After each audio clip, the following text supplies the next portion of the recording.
Easy. You know, if there is one quality that I love in people, and that's when they are prepared to push the boat out, to do anything necessary in order to get the job done. Nothing will stop them, no obstacle is too big, that they will fight and fight and fight until they get what they want in the face of extreme opposition. Now, I want you to just imagine this scenario for a second, all right?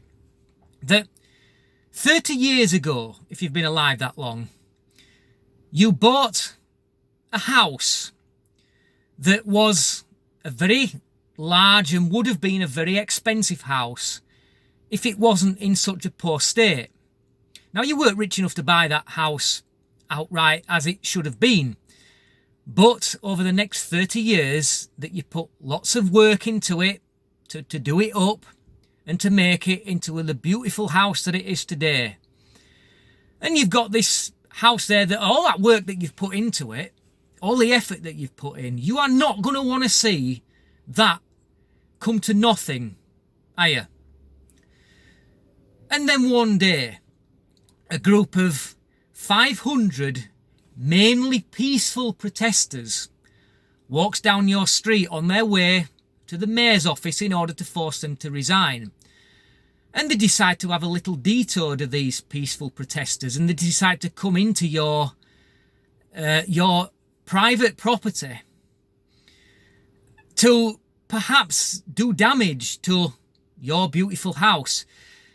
Now, when they say peaceful protesters, mainly peaceful protesters, it only takes one to throw a petrol bomb, to burn down somebody's house, to burn down somebody's business. That's all it takes.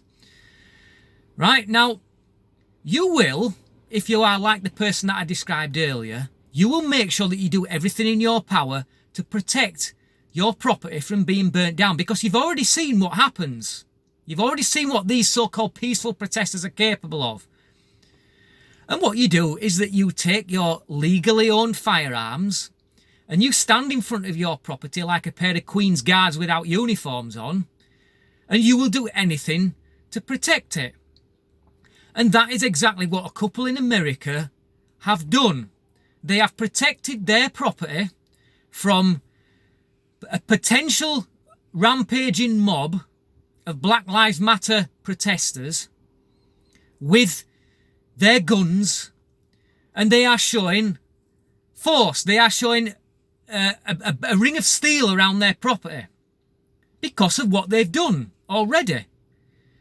And then the media then reports these people as two white people who have pulled guns on mainly peaceful protesters. That's how the media have portrayed these people. Okay? This is, to the media, this is the ultimate in white privilege. You are seeing two people there who live in what is effectively like a stately home, because I've seen the inside of this house and it is absolutely gorgeous. There is serious time and effort gone into this. But they want to portray you, the media want to portray you in a bad light as two nasty white people who have pointed guns at peaceful protesters. How dare you? But of course it's a little bit different, isn't it? Because in the link, in the description box, I have put a link to an article by Fox News. You know, the only news station that gives conservatives a fair shake in America. All right? And they are fair. They're not necessarily biased towards Trump. They give conservatives and Donald Trump a fair shake. And in that video there, I think it was about 10 minutes long, I believe it was, that you will see Tucker Carlson reporting on this piece of news. And at the second half of the news bulletin, he actually invites on the bloke from this house to give his side of the story. And it's worth listening to his side of the story.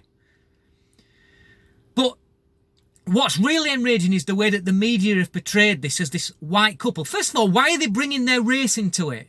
What the hell has that got to do with anything? If they were black people, do you think that they would say two black people have pointed guns at protesters? No, they wouldn't. They wouldn't mention it. Disgraceful reporting, and only serving to prove that the media, the mainstream media, is biased against white people, biased against conservatives, biased against Trump supporters. Have yourself some fun with that news article. It really is worth watching. Thanks for watching. Until next time. Easy.